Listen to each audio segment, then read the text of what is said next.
Welcome, everybody, to the Healing Place podcast. This is your host, Teri Wellbrock, and just wanted to take a second to thank you for being here and a part of this healing space, for liking, sharing, commenting on videos, and yes, just helping this show continue to grow. Had our best month ever in October. So excited about that. Almost doubled September's downloads, which is just incredible. And the show's been on the air for over 4 years and 3 months. Started in July of 2017. And last month's downloads accounted for over 11% of total downloads over all of that time. So it just absolutely blossomed. And I have you to thank for it. So many people saying, hey, I was talking about the Healing Place podcast and told this friend to listen in, or hey, I have somebody who's experiencing some severe grief, and so yes, can you tell me what show they need to listen to? So it's just been wonderful, and I just wanted to say thank you. Again, a reminder to go to academy.teriwellbrock.com. Tell folks I have online courses and coaching available. Thanks. Now for the show. Hi, everybody. Welcome to the Healing Place podcast. I am very, very excited to have with me today Kerri Hummingbird, who is soul guide, shamanic healer, award-winning author, and inspirational speaker. So welcome, Kerri. Oh, thanks so much, Teri, for having me here. Absolutely. And I'm just excited to dive into the work you're doing in the world. So if you could just give a brief introduction of yourself. Yeah, absolutely. So I help people to align to their true nature underneath all of the programming we get from our upbringing and our society. And particularly, I help women and mothers to step into their mother's wisdom, really trust that, so that they can lead the next generation into a better earth. And we have a lot of healing to do in order to manifest that outcome. And so I help people do that inner reconciliation, that inner work in order to make that outcome.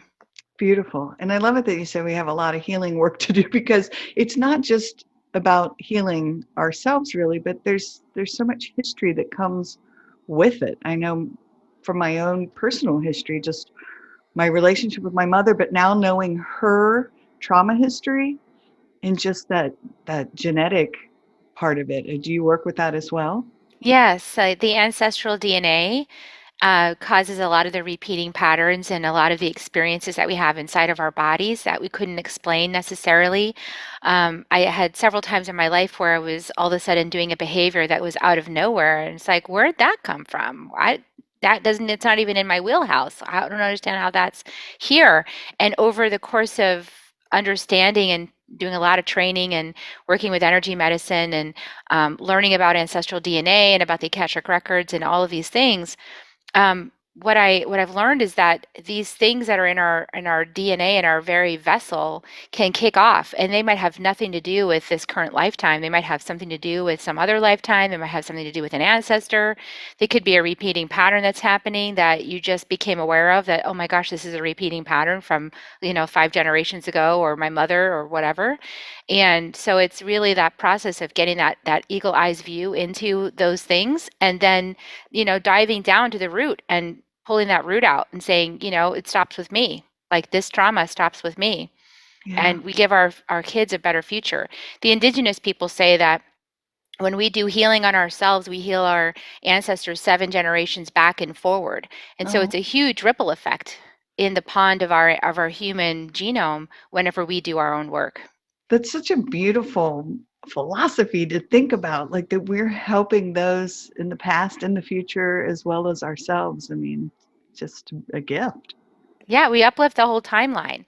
And the cool thing about the work that I do with people is I bring them along this sort of magical um, peeling back the veil and seeing how it works that I've learned how to do, where I realized that as I was making huge shifts within myself and really up leveling myself into higher frequency thoughts and behaviors and expression, I was noticing wow, it just seems like everything lifted. It feels like the entire matrix of my life lifted. It doesn't feel like just me, it feels like everything lifted.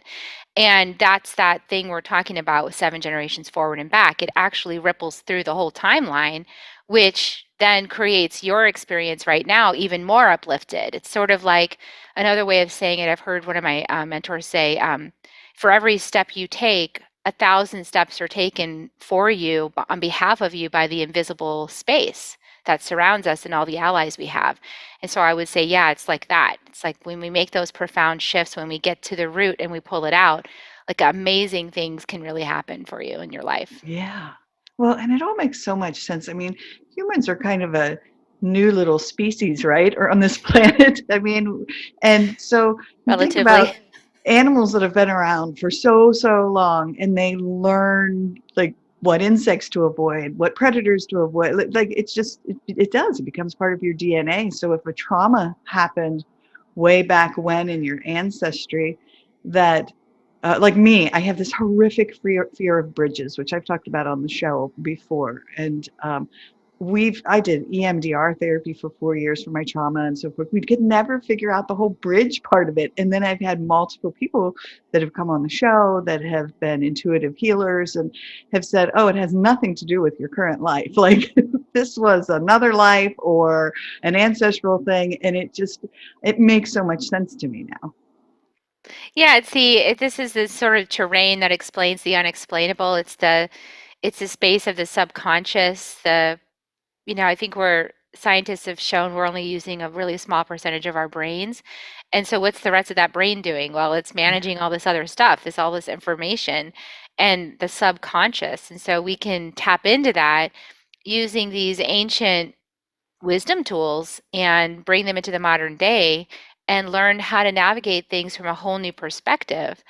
And that's how we ascend our consciousness. And most of us have heard now in some way, shape, or form that we're in this renewal or this rebirthing of the human experience, that we're entering into the age of Aquarius. Might have heard that. Or that we're in the time of the second wave is another thing you might have heard. So there's these metaphors for describing what's actually happening. And for example, like we've had these examples on the planet for a long time, like Buddha or Jesus, people who really embodied their divinity fully and then came in to demonstrate that, like, hey, this, you are also this. And of course the message got distorted and we thought you're a god, so we need to bow down and like pray to you and subjugate ourselves to you. And actually the message was, no, that's who you are. And so this time we're entering now is that becoming, is that potential of the realization of the divinity within, and activating that and walking the planet, as that divinity expressed as you. And it's not like an egoic sense of God. It's more like the recognition that God is God, source, creator, whatever your word is, Allah, I mean, all of it's the same, but that's expressing through you as you. And so we're coming into that recognition now. Yeah, I love that idea of that light, being within us, and then we're able to shine it out. And yeah, beautiful. And we're moving out of conformity, because so much of the planet has been mired in conformity to create a sense of safety, as if we know what we're talking about, right? So if it's all conformed and it's all standardized and it's predictable, then we're safe. And yet, then people who got laid off, recently from their long jobs with their pensions that was supposed to be safe, found out, oh, wait a second, that's not safe. No. Right. So it's a new definition of safety. So we're opening to what in my book I channeled in 2019, it's called The Second Wave, Transcending the Human Drama. And in that book, White Eagle, who is my guide, talked about your unique thumbprint, that each person has a unique thumbprint. And we've proven that now, like no two thumbprints are ever alike. Think about that. Like every human being born ever on the planet, and you have a unique thumbprint. That's a testament to your unique life, and so this, I tell people this is like, you cannot screw up being you. Like you're the only one that ever was, right? Like you can't mess it up. You are that. That is you. There's never be another one like you. There never has been one like you since. And so you get the opportunity to be this unique expression of the divine in physical form. You get to do that. That's your job. So if you don't like look inside and understand the being you are designed to be in this thumbprint suit, nobody will ever discuss it. They'll never know about it. It'll never get revealed and it'll just die unexpressed. And I think that's more the shame than anything else. Yeah. Yeah, I love that. I mean, yeah, that made my heart happy. I saw you light up. You're like, woohoo, I'm Right. eating thumbprint. I love that idea. That's beautiful. So now how did you get into this line of work? From a lot of years of being told I wasn't doing it right and believing people, and then thinking I had to fix myself. There must be something broken in me. And going to all this psychotherapy week after week for decades and trying to fix it and taking the happy pills and not getting happy. And, meanwhile, looking at my children and going, wow, I don't like I don't like what's happening here. Like my children they're not seem happy. They're not thriving in the way I want them to. And how come? And my oldest son, if anybody out there has a unicorn child, because seriously, I have a unicorn child. He's like he'll do the opposite. Whatever you think you want him to do, he won't do it. He'll do the opposite. He's like the extreme nonconformist. So it's always been, well, what's wrong? How come he's not doing what we expect him to do? How come he's not playing along? How come he's not, you know, playing the game that we all played and he's supposed to? And I was like, you know what? This is all a big mess. Like there's something so tangled about this situation and so messy and so murky. And I need to resolve it. I need to get out of this. I need to get above it. Like it's just too tangled up. It's dragging me down. And so I walked out of my 20-year relationship and I walked out of psychotherapy and I stopped taking the pills and I just said, okay, what's next? Because that isn't working. That's just getting it more tangled. It's just getting it more murky and muddy.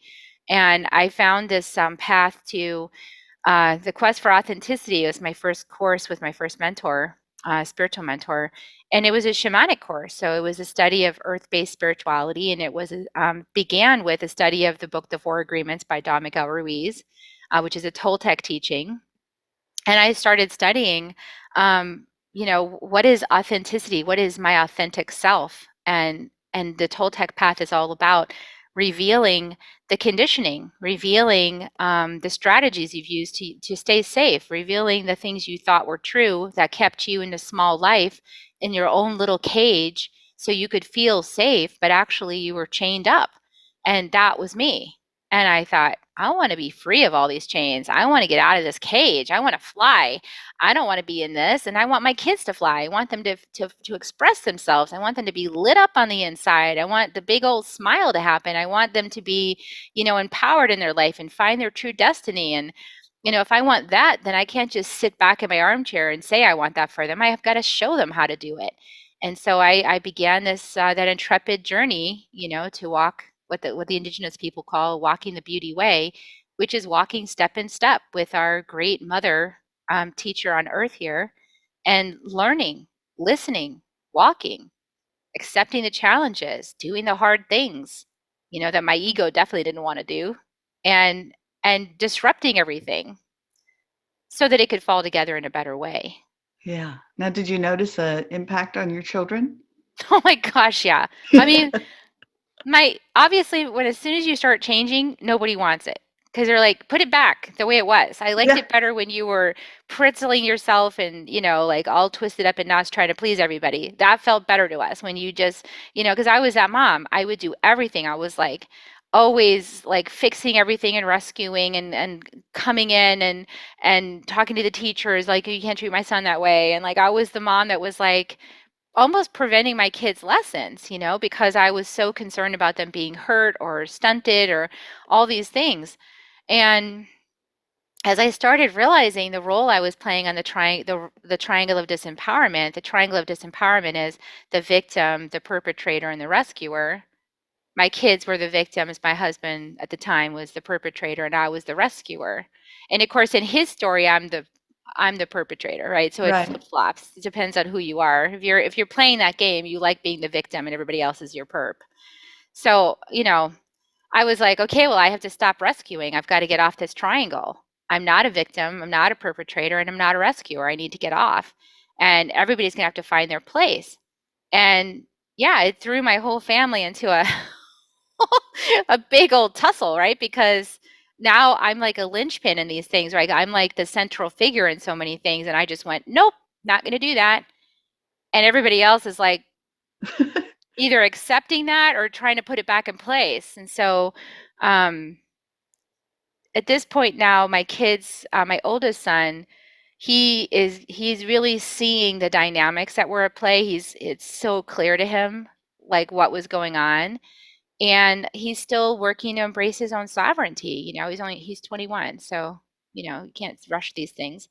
Right. And my 18-year-old is starting to see it reluctantly because there's so many loyalties, right? There's so many loyalties, and in a world where somebody has to be right and somebody has to be wrong, if you're operating in that paradigm, then when somebody does something like I did, it just went like all the puzzle pieces in the air, like, nope, we're not playing that game anymore. Then the other people are like, well, I'm not going to be wrong. You're wrong, so I'm going to scramble everything so that you're definitely wrong, because I'm not going to be wrong, Right. and create some more drama around that. That's basically what happened. So I Yeah. think he's starting to see like that's pretty much what's happened. It's just that I stopped playing the game. I said, no, I'm not going to play that game anymore.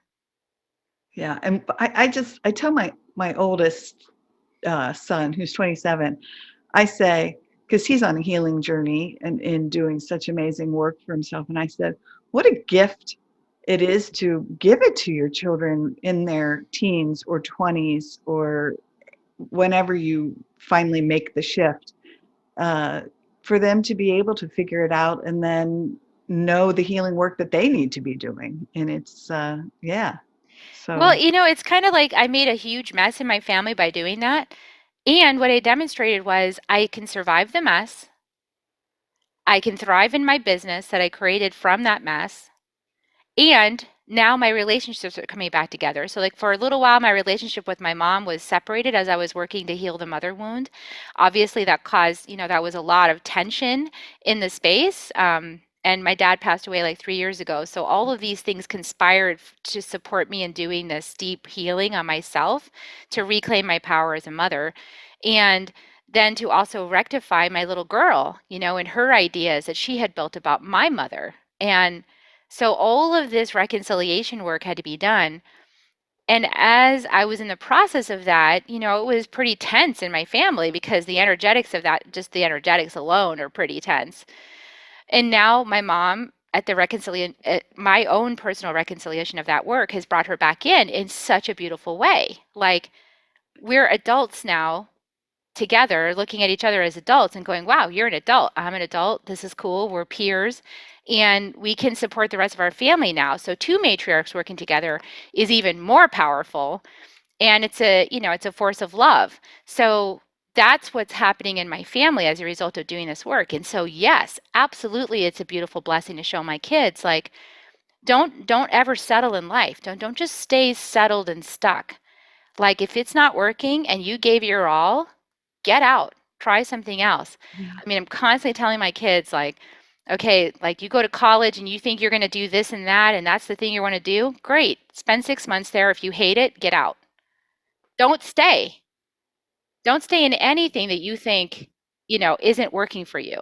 You'll find the next thing and you'll get the next thing and the next thing and the next thing. And it'll start to fall into place as you follow that voice inside. And everyone else will tell you you're crazy. They'll all be like, you shouldn't have let that job go, or you shouldn't have let that relationship go. You should have stayed. But the proof's in the pudding. Like, how happy are you following your own heart?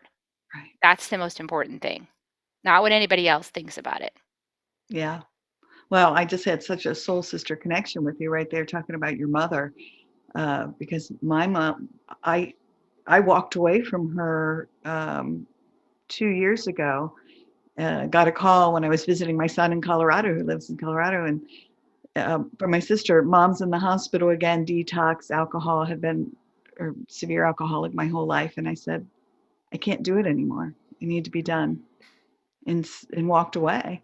Well, within a few months, um, we ended up back together. And wow, are we in a beautiful place now, because I stopped playing that role that you talked about of being the savior, of being the one and always going in to clean up the mess. And she had to do it for herself. And she's going to be celebrating 2 years sober in July.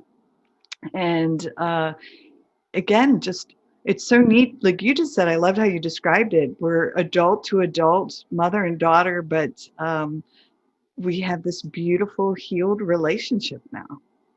And it's hard, right? Because that moment of letting go, like I had to also let go of my mom. Like I wrote a goodbye letter. I didn't send it to her. It wasn't that kind of goodbye letter, but it was like this big, long, like lifetime goodbye letter. Like, and I listed all the grudges, all the resentments, all the things I was still angry about, like all the things that every time I would see her, that'd be simmering under the surface. But I wouldn't want it to be there. So I try to pretend like it wasn't there and like smile over it. But actually, I could feel it inside me. It was still there. I was still pissed off from the time I was 16. I was still, harboring these resentments. So I went through and I just did this. I said, okay, Kerri, this is the last time you can grouse about any of this stuff. Like, get it all out there. And we're going to say goodbye to that whole story. We're going to say goodbye to that mother that you created in your mind. Like, that's done. So I wasn't saying like kill her off in my actual life. I was Right, saying right. like I'm done with this piece, right? And so I wrote the whole thing and I was just really honest. I was more honest with myself than I'd been ever. And I expressed it all and I got it all out. I read it out loud to myself once. I read it to my husband once. I said, I just need to be witnessed in this. Like this is what I feel. And I cried and I raged. I shook my fist. I did the whole thing. And then I went to the fire and I gave it to fire and I said, okay, take it from me. Phew, it's done. And then I just held that space. I didn't try to put anything back in the space. And I want to share something that it's a little vulnerable, and probably some people will be like, oh my God, I can't believe she's sharing that right now. But this is really important because what happens if we can't let go is we end up getting physical consequences. Like when we can't, when we're too afraid to let go of something that's already dying, already dead, already not useful anymore. Like my whole story about my mom was so not useful nor productive for many years of my life. Like that thing needed to go. It served me maybe for a while, but it was very clear for a long time that that old story I had created of her needed to die. But I just kept holding on to it because it gave me something, right? Some sick satisfaction, some excuse to be a victim, somebody to blame, right? It gave me something. So I kept holding on to this story. And then every so often it'd rear itself up again because she'd do something else. And I'd be like, see, that, and I would connect the dots again. Validation. Yes. Yeah, see? And so I finally I had to bring myself into a level of integrity.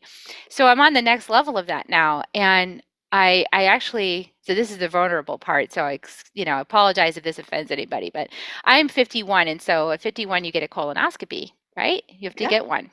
Yeah. And so when I got mine, the doctor found 3 little polyps, and I want to say they're not cancerous. They confirmed right away it's Good. not. So don't worry about me, anybody out there. But she found 3 of them, and as she, released them and got rid of them. And then the next day, I was talking to my mentor, and I was like, "Oh, they found these 3 things," and he's like, Kerri, it can't escape my attention that you have 3 people in your life that you keep trying to like revive the relationship. You keep trying to revive something that's already dead because I want to have my family whole again. And I was, you're right. These people have expressed they're done. They don't want to be part of a family. They don't want any connection with me. They've shut the door. They're done. And so why am I trying to resurrect the dead? Because it's having an effect in my body. Yeah. It's a negative outcome in my body to try to make someone receive love that doesn't want love from you. So I like, all right, that's my lesson. And when I looked it up online, I was so interested. Somebody wrote this beautiful article about the colon. And she was like, that's death's territory. The colon is death's terrain. And if you have some problem there, like something starts to grow there that shouldn't be there, it's because you're trying to resurrect the dead. And you can't do that. None of us can. We're not powerful enough to resurrect the dead. So we have to like dig deep and accept the endings, accept the closures, accept when something has actually departed and let it go. Let it go on its death journey. Yeah. And then in its place, something new could come. Like it's very possible in letting that go, at some point, either a new relationship comes in, maybe even with these same people, something fresh, something inspired, something new, something of their choice, right? Than me trying to bring something in some continuity pattern from the past. It doesn't work. Yeah. And our body is such an amazing system for showing us what's happening to us spiritually and emotionally and mentally. It's like all in your body. It's so awesome, the metaphor of the body. Yeah. Wow. Well, and I love what you said about the whole burning of giving it back to fire, because I seriously wrote a letter of forgiveness to my mother. But it was, and I burned it, and just to send that negative energy off to release it. So I love it. It's so Yeah, awesome. it's such a better solution than I've heard of some anger management coaches that have taught people. And every time somebody comes to me with this, I do my best to correct this pattern. They're like, oh, yeah, take a picture of that person that you're having a problem with and go put that on a punching bag and beat it up. And I'm like, that is psychic attack. That's actually psychic attack. And so don't do that, please. If you've ever been advised, this is a much better solution, is to realize that, you know, that anger, that frustration, that storyline, that's all inside you and has really very little to do with the other physical person. It has Yeah. everything to do with yourself, right? Like that's what I learned so powerfully for myself, is like, this is my story about my mom. This has nothing to do with the woman that birthed me. Yeah, that's fascinating. I had someone recently, EFT or tapping practitioner, advised me get a wiffle ball bat and just like I have to finally let my anger out. I never dealt with my anger. Like we deal with every other emotion, but not the anger part of it, because I Mm. think I felt the anger would consume me and destroy me, which probably is very accurate of my fear. And so it was just like whack the anger out. And so of perpetrators in my life. And I still have yet to do it. I'm still afraid of it because I don't know, something's telling me that I don't want to whack the anger out. So I don't know. Well, that's a really interesting thing that you just brought up, because a lot of people are afraid of anger. I would say even men are afraid of their own anger. I once had this man who was a client of mine. He was early 30s. He was a big, burly guy, really tall, really burly, and like the most gentle soul you could Mhm. ever imagine. And as we got to know each other, most of the stuff we were working on is that he really felt powerless. Like he felt he didn't have a voice with his father. And he had so much pent up anger, but if he ever expressed anger, then other people would be so scared because he was such a big guy, right? So he felt he always had to stuff his anger and he couldn't release it. So I actually did this exercise with him. It's called Roar Like a Lion. And so we roared. So I went first. I said, I demonstrated how to do it. I was like, so you just roar. And so I just like sat there and I just let the roar come up like from my deepest part of me and all the way up through my throat and out, like I was a lion in the jungle, just like whoo, roared it out. And then he looked at me like he didn't realize I had that much energy inside me. Like he was shocked that I could do that. And then he started to try and he was like sputtered and sputtered. He's like, I can't yell at a woman. And I said, nonsense, do it now. And he was like, rah! And then he couldn't stop. It took like, 10 minutes to get it all out. He was happy after that. His Yeah. whole relationship with his dad changed after he did that, after he purged that anger. That's fascinating. All right, I might use the wiffle ball bat after all. It's amazing. It's really great practice. Get rid of that anger. Just like let Yeah, it all out. right, right. That's awesome. So anything that you wanted to tap upon that we haven't had an opportunity to steer towards yet? Yeah, I would say that a lot of the work that I'm doing in my business now is helping moms to feel confident within themselves and to be healed and whole within themselves, because creates a huge impact on our kids. Oftentimes moms will seek help because their kids are having problems, and they'll go, "Oh, I need to help my child." And so, do you do a session with my child? And I often get asked that, can you do a session with my child? Can you do a healing? And it's like, I can, and I'm pretty sure I need to work with you. Like Right. I need to go with you actually. Like you're the one who sees it, you're the one who feels it, and so we need to do the work together. So I just want to encourage that if anybody's feeling that, you're noticing it in our kids, we're actually noticing our own patterns being expressed through our kids. That's what we're noticing. And we have the power to heal that right within us. So we don't actually need our kids to like see it or understand it or anything. If we do the work within ourselves, we're actually healing that ancestrally. So that's the encouragement, is to take ownership of that and do the healing work and really dive in and be that emissary of your ancestors, to create the new earth experience for generations to come by doing these healings that are like stop patterns, like we're stopping that pattern. We're not bringing that forward anymore. That one's going to be ended with me. And again, I love that philosophy of saying it's stopping here, so that it doesn't carry forward. And what a gift to, yeah, your family, to your future generations and past, I now know.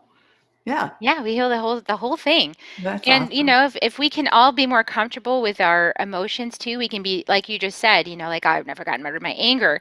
Well, that's another one. Like, wouldn't we want our kids to be able to fully express themselves? And that's happened for me. And I got to tell you, my both of my sons have expressed anger with me, and both times it was like this inner dialogue of like my little girl who had a really scary father that was very angry, like when I was young, stepfather, and that came up inside me and I was aware of it, and the whole time I'm like holding space for them and I'm aware of all this stuff going on inside of me, but I was able to let them express, and that's the important thing, is when we can let them express. I think the first time it happened, I didn't react very well with my older son. I kind of freaked out. It got me rattled. And even though I do this work with clients, so it's natural, to have that experience. And what a powerful world we would live in if everyone was able to just kind of be safe expressing themselves, knowing that there's nothing going to be scary or violent happening as a result of that expression. It's just an expression. It's just to get it off your Yeah. chest and to feel it, to heal it. Yes, and I've had that same conversation with my oldest son, and I love it that I'm now able to allow him the opportunity to talk as he does his healing work and say, we're what I tell him is we're all on our own healing journeys. And so I'm just honoring where you are along yours. And he just so appreciates that I can now give that to him where I hadn't been able to. So yeah, that's And that you're honoring him and that you're not taking it personally, yeah, that so many of us as moms, I know myself in the past, before I really started waking up to this, I would take it all personally. Like if they weren't happy, like something I did, or it was my fault somehow. And it was like, make it icky for them to share with me. Now at this like much cleaner boundary space, it's like, it's easy to be just a safe place for sharing because you're not going to take it personally. You're not going to like harbor it and then bring it up later. All these patterns that, like I'm saying, we're stopping that now. We don't need to do those patterns anymore. We can be a safe place for anything to be shared, knowing that tomorrow it could be completely different, right? I mean, how fast do we change? We change yeah, all the time. right, right. So now, how do people get in touch with you, work with you?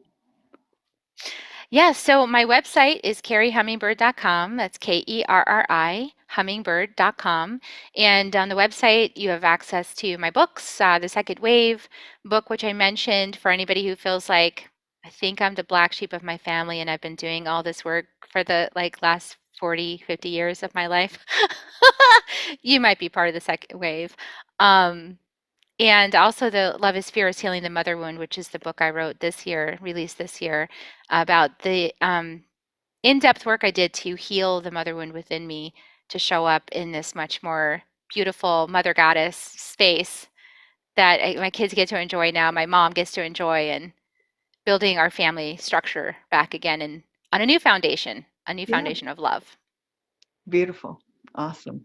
Well, it's just been such a joy to have you here today. And again, I thank you for shining your light and joining us. Thank you, Teri, and thank you everybody out there. Hope that helped. Yes, I'm sure it will. I know I've certainly learned during this conversation. So, all right. Well, everyone, thank you for joining us today on the Healing Place podcast. And remember, until next time, be gentle with yourself. Thanks. Bye bye. Hey, everybody. Teri Wellbrock again. Just wanted to thank you for listening to the episode today and remind you to visit my website as well as the Academy www.teriwellbrock.com for the courses. But if you go to my website, teriwellbrock.com, you can sign up for my monthly Hope for Healing newsletter, which is also jam-packed with information and strategies and blog pieces and guest blog pieces and links to shows. And just a great space for, again, healing and hope strategies. Thanks for, again, being here and being a part of this healing space. I very much appreciate you. All right. Bye-bye.